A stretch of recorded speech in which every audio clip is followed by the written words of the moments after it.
Per non lasciare in mano al mercato settori chiave come fotovoltaico e termico solare, il pubblico ha deciso di fare la sua parte e così nel Bellunese 9 comuni hanno dato vita a una nuova esperienza che si chiama Pubbliche Energie. Vediamo di che cosa si tratta.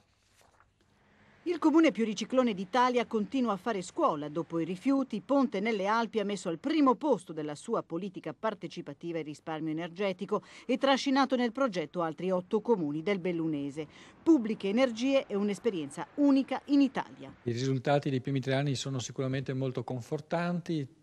Quasi 270 impianti fotovoltaici realizzati sulle abitazioni dei cittadini, 4 milioni di euro movimentati sul territorio in azioni di economia responsabile, quasi 20 imprese che hanno lavorato, è un progetto che ha prodotto anche occupazione qualificata sul territorio.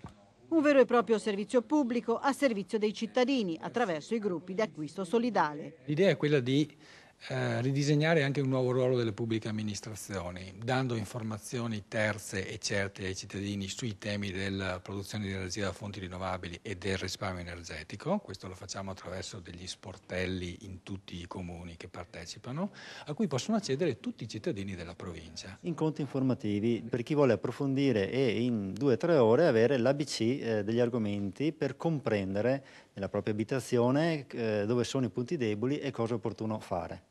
Ponte nelle Alpi pungola la Regione Veneto, che non si è ancora dotata di un piano energetico. Oltre che prevedere le linee di indirizzo della Comunità Europea, queste linee devono anche essere sostenute economicamente, favorendo interventi di risparmio energetico proprio sulle strutture pubbliche.